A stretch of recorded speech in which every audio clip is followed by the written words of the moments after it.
हे दोस्तों, आपका स्वागत है हमारे चैनल पर। आज का जो टॉपिक है वो हिंदी में पार्ट 10 है। इससे पहले अगर अपने पार्ट नहीं देखे हैं तो देख सकते हैं, जो आपके एग्जाम के लिए काफ़ी इंपॉर्टेंट है। तो चलिए आज का टॉपिक स्टार्ट करते हैं। विशेषण, ठीक है। विशेषण किसे कहते हैं, साथ ही वाक्य व लिंग के बारे में भी जानेंगे।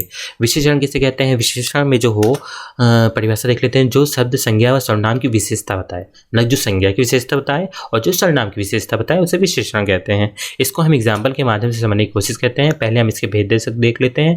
भेद जो है बहुत आसान है, गुणवाचक, संख्यावाचक, परिमाणवाचक और सर्वनामिक विशेषण, ठीक है। इनके भेद के बारे में ही एग्जाम में क्वेश्चन आते हैं, ठीक है। तो सबसे पहले हम देख लेते हैं गुणवाचक विशेषण। गुणवाचक में मतलब कि किसी की विशेषता बताए, मतलब कि क्या है, किसी का गुण बताए। जैसे रानी, औरत, कुमुदिनी और अनार, इन सब का गुण बता रहा है। रानी कैसी है, सुंदर है। औरत कैसी है, मोटी है। मतलब कि मोटी है, मतलब किसी की बुराई भी हो सकती है, तारीफ भी हो सकती है, लेकिन वो उसकी विशेषण में ही आएगा, विशेषता में ही आएगा, ठीक है। कुमुदिनी की सफ़ेद है, अनार कैसा है, मीठा है। तो ये गुणवाचक विशेषण कहलाता है, ठीक है। दूसरा आता है संख्यावाचक। संख्यावाचक भी बहुत आसान है। सेब कितने हैं, बहुत हैं। 100 रुपये, रुपये कितने हैं, 100 हैं। पेड़ कितने हैं, 2 हैं। लोग कितने हैं, कुछ हैं। ये संख्या का बोध करा रहा है, इसमें गुण का बोध करा रहा है किसी के, और इसमें संज्ञा सर्वनाम के विशेषण का बोध करा रहा है, ठीक है। तो ध्यान रखिए, संज्ञा और सर्वनाम में से किसी की भी विशेषता बताए, वो गुणवाचक है कि संख्यावाचक है, ये आपको देखना पड़ेगा, जानना पड़ेगा, ठीक है। तो नेक्स्ट आता है परिणामवाचक विशेषण। परिणाम में किसी की संज्ञा और सर्वनाम का परिणाम बताएं। घी कितना है, कुछ है। कपड़ा कितना है, 5 मीटर है। पानी कितना है, थोड़ा है। चीनी कितनी है, 4 किलो है। तो ये सही चीज़ें हैं, तो ये परिणाम का बोध करा रहा है। जबकि सर्वनामिक विशेषण व सर्वनामिक विशेषण किसे कहते हैं, जिसमें पुरुषवाचक सर्वनाम मैं, तू या वह के अतिरिक्त जब अन्य सर्वनाम किसी संज्ञा से पहले आते हैं तो उसे सर्वनामिक विशेषण कहते हैं। जैसे यह किताब मेरी है, ठीक है। तो ये मेरी, आपका और ये सब जो हो गए, ये सर्वनामिक विशेषण कहलाते हैं। ये किताब है किसकी, मेरी है। वह घर आया है, वह घर किसका है, आपका है। कोई आदमी आ रहा है, तो ये सब सर्वनामिक विशेषण कहलाते हैं। अब हम बात करेंगे वाक्य की।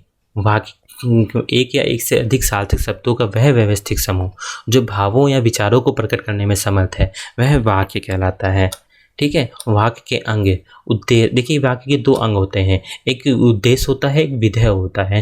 एक क्वेश्चन जो आते हैं वो ये पूछा जाता है कि इस शब्द, इस सेंटेंस में, जैसे ये पूछा जाएगा कि इस सेंटेंस में जो ये है, मतलब कि इसमें वाक्य और उद्देश्य क्या है और विधेय क्या है, तो आपको बताना पड़ेगा। उद्देश्य प्रेमचंद है और विधेय जो है, जो कर्म होता है वो होता है, ठीक है।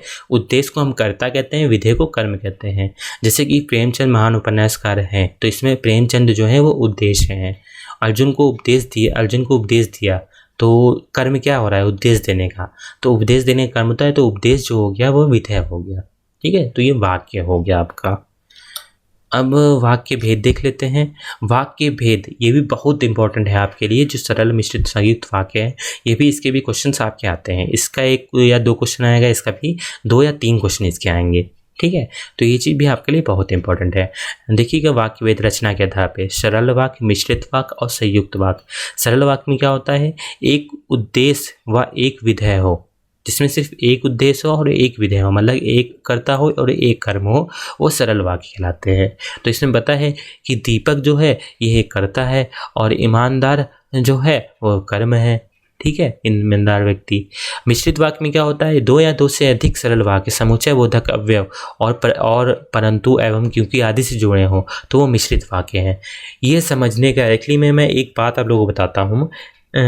मिश्रित वाक्य और संयुक्त वाक्य में मैक्सिमम लोग कंफ्यूज रहते हैं, तो उसको समझने का सबसे आसान तरीका बस यही है कि मिश्रित वाक्य में कंजंक्शन अगर हो, मतलब और, परंतु, एवं और क्योंकि जैसे कीवर्ड हो, तो समझ लीजिए वो मिश्रित वाक्य है। जैसे इसकी एग्जाम्पल में वह स्कूल गया और लौट आया, तो ये और जो हो गया, इससे पता चल रहा है कि ये कौन सा वाक्य है, मिश्रित वाक्य है।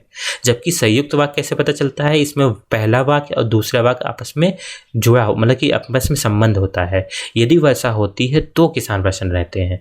मैंने उससे कहा कि अब सब ठीक हो जाएगा, लगे यहाँ पे पहला वाक्य दूसरे वाक्य से जुड़ा हुआ होता है, लगे पहले वाक्य का मतलब दूसरे वाक्य से होता ही नहीं है, लगे पहले वाक्य का मतलब दूसरे वाक अगर ना हो तो मतलब ही नहीं रहेगा उसका।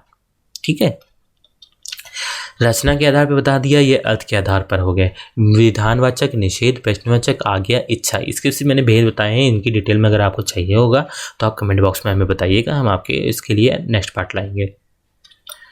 लिंग की बात कर लेते हैं। लिंग आपको सभी पता होगा, वह पुरुष जाति का है या स्त्री जाति का, उसे लिंग कहते हैं। लगी उसकी लिंग की बात की जाती है। जैसे कि हिंदी में 2 लिंग होते हैं, ये ध्यान रखिएगा, ये बहुत इंपॉर्टेंट चीज़ बता रहा हूँ। लिंग, तो लिंग जो हैं वो हिंदी में 2 होते हैं, लेकिन संस्कृत में है जो वो 3 तरह के लिंग होते हैं। हिंदी में सिंपल से पुल्लिंग और स्त्रीलिंग, मतलब कि वो पुरुष है और वो स्त्री है, तो उसे हिंदी में 2 लिंग होते हैं। जबकि संस्कृत में जो है वो 3 लिंग होते हैं, एक पुल्लिंग हो गया, स्त्रीलिंग हो गया, जबकि एक और होता है उसे बोलते हैं उभयलिंग। ठीक है, पुल्लिंग में पता है कौन है, स्त्री में स्त्रियां होती हैं पता है। उभयलिंगी में क्या होता है, हार, कल, विधि, मतलब कि जिनके 2 मतलब हों उन्हें जो है उभयलिंगी बोलते हैं। जैसे हार मतलब हार जाना, हार का मतलब कि गहना, इस तरह की चीज़ें। ठीक है, तो ये आपको हमने लिंग के बारे में एक छोटी सी इन्फॉर्मेशन दे दी। तो आज के लिए बस इतना ही, आपसे मिलते हैं नेक्स्ट टॉपिक में। तो अगर आपको हमारा टॉपिक पसंद आता है और चैनल पसंद आता है तो आप हमारे चैनल को सब्सक्राइब कर सकते हैं और साथ ही साथ लाइक और अपने दोस्तों से शेयर कर सकते हैं, और अपने सुझाव या फिर कोई कमी बताना चाहते हैं तो कमेंट बॉक्स में हमें बता सकते हैं। तो आज के लिए बस इतना ही, धन्यवाद।